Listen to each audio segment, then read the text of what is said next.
hindi bread si Martin Romualdez at si BBM. Sino yung isa? Apat yung Zaldico. Definitely, hindi sila tinapay dahil hindi makain yung ugali nila. Hello mga kabibig! Welcome back sa ating bagong YouTube channel. Ito ang pinakamaingay na YouTuber sa balatang YouTube. Ako si Kabibig, maglabag-labag na tao with evidence. Naku po, grabe naman si VP Sara. Hindi makain ni VP Sara. Kung pandesal or bread, ito hindi makain ang ugali. Hindi makain ang ugali ni Martin, ni Bongbong Marcos, ni Zaldico, ni VP Sara. Kung pagkain ito'y nakakaluwa. Ito isang lason na sumisira sa katawan ng isang tao.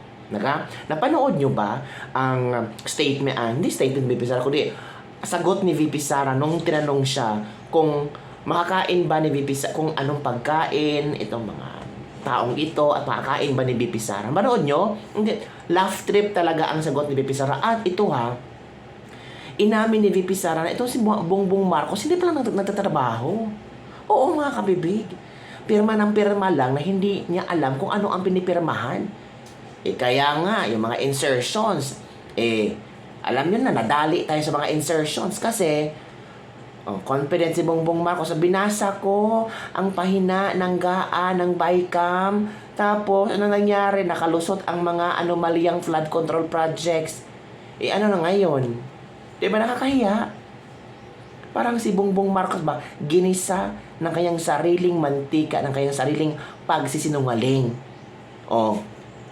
Tama ang sinabi ni VP Sara na si Marcos hindi nagtatrabaho. Upo-upo lang, chika-chika lang. Yung parang ginamit lang ni Marcos ba yung marunong siyang magsalita. Ang mga tao, wala nang pakialam kay Marcos ngayon.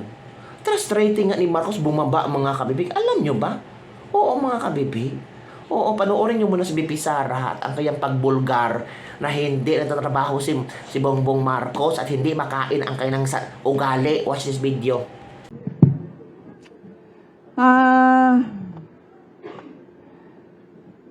Definitely, hindi bread si Martin Romualdez at si BBM. Sino yung isa? Apat yung Zaldico. Definitely, hindi sila tinapay dahil hindi makain yung ugali nila at hindi makain yung korupsyon nila. Kung ako ay tinapay, ang hirap nito sige, ito na lang. Paborito ko ang ensaymada. Okay? Pinaglihi ako sa ensaymada. So kung ako ay tinapay, ako ay isang ensaymada. Diyos ko, akala mo ba yung presidente natin nagtatrabaho? Hindi nagtatanong yan at all. Hindi,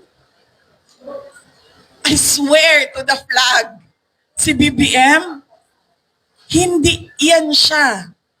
Nagtatanong ng trabaho at all. Kaya napansin nyo ba, walang direksyon yung governance at walang direksyon yung iba't ibang departamento. Bakit? Kasi he doesn't give he doesn't command. He doesn't command, he doesn't ask, he doesn't say that, look, there's a Philippine development plan and what are you supposed to do about this? Akala niyo ba yung ginawa ko sa DepEd, galing yun kay Bibi? Hindi, akin yun. Lahat. Kasi he did not give any orders at all. So pag upo ko doon, sabi ko sa mga kasamahan ko, sa mga USEC at ASEC, I think this is our show. Kasi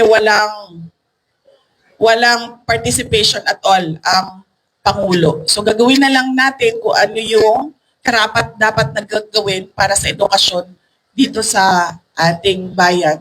So we created the matatag agenda, we followed through with the matatag curriculum, at unfortunately hindi kami natapos kasi yun nga, nag-decide ako na I don't deserve the attacks that were thrown at me by the administration.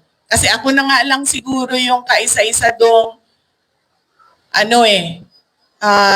nagde-deliver para sa cabinet ni BBM. Tapos ganun pa yung gagawin nila sa akin. O di, nung nawala ako, edi wala na. Wala na siyang accomplishment at all. O di ba naman ang panood nyo, di ba? Parang nasusuka si VP Sara, no? Sa mga ugali ng mga taong ito. O ito pa nga, tiwala ng taong bayan kay VP Sara Duterte tumaas. Trust rating ni Marcos lumagapak. Agoy. Yan ba? Kung kasabihin natin na nagtatrabaho si Bongbong Marcos, dapat sana mas mataas ang trust rating ni Bongbong Marcos kumpara kay VP Sara. Dapat sana naramdaman ng tao na talagang nagtatrabaho si Bongbong Marcos. Pero hindi lugapak pa rin ang kanyang trust rating. Sabi ng iba, kagabibig, nagtatrabaho naman si Bongbong Marcos. Yung spokesperson lang niya, ang iingay. Kung ano-ano mga sinasabi, di tuloy si Bongbong Marcos, hindi mapaniwalaan ng mga tao na sa mga taong nakapaligid sa kanya na puro bad vibes. Bad vibes talaga si Ate Claire. Ito kabibig, tumaas ang trust rating ni Vice President Sara Duterte habang lumagapak naman ang kay Pangulong Bongbong Marcos Jr. ayon sa isinagawang survey ng Pulse Asia. Sa isinagawang survey noong September 27 to 30, mula 39% naging 34% na lang ang trust rating ni Bongbong Marcos. So bumaba talaga, kabibig. Lagapak talaga. Maybe itong ang naniniwala kay Bongbong, mga loyalista na lang ba na hindi talaga nagising na binudol din sila. Yung mga loyalista ba na yung parang nabubuhay pa rin sa panahon ni Marcos Sr.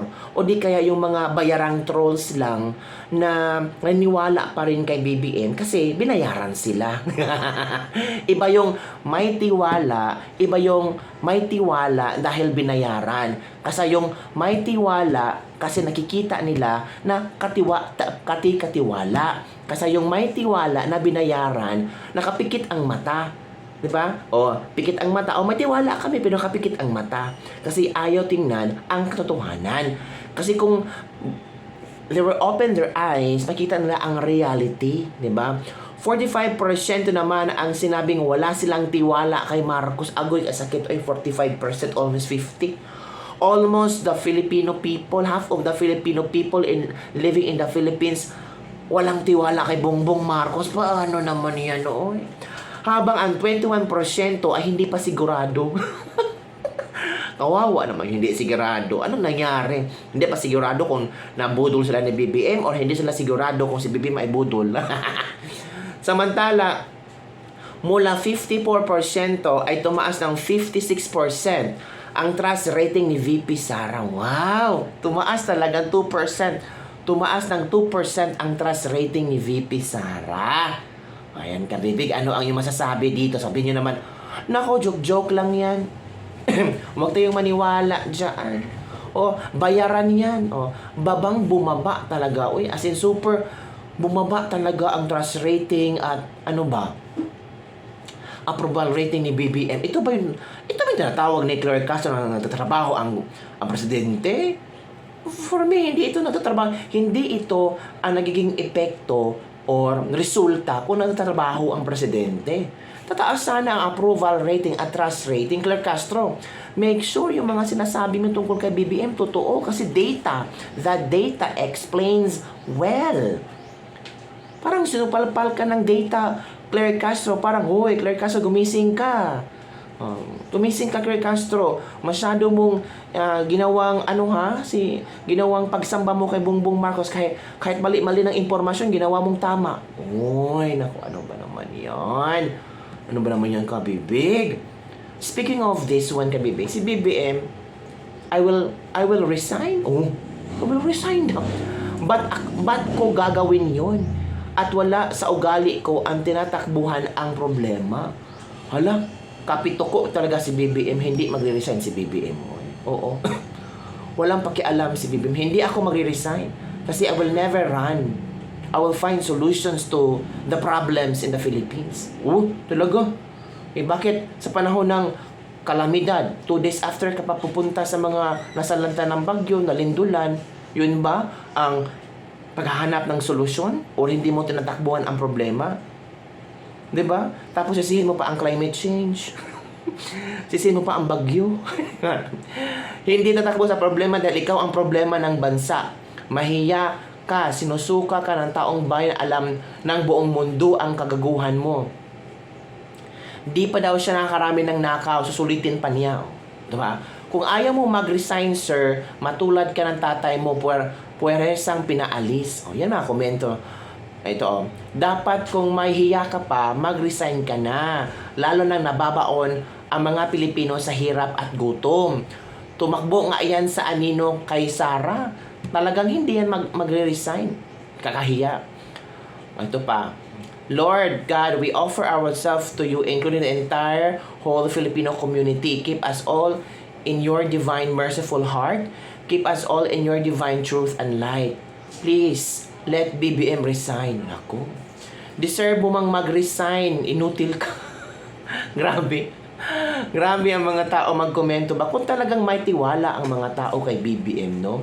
Hindi ito ganito magkomento ang mga tao, di ba? Bakit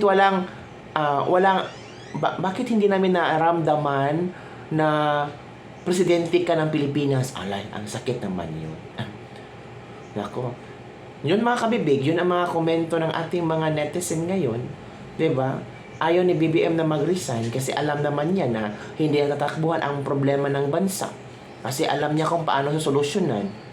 Patong-patong nga ang problema ng bansa. Shock ka nga na may corruption pala sa PBBM admin mo.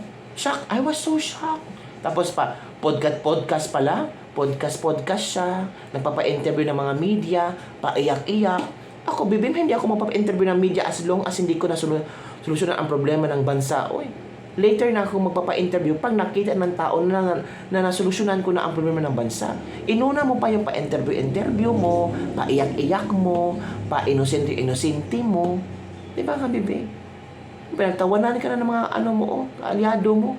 Sikretong, yun na, kabibig. So, ano ang yung komento doon hinggil ng mga kabibig? Don't forget to like, subscribe, and share this video. Bye everyone. See you next time.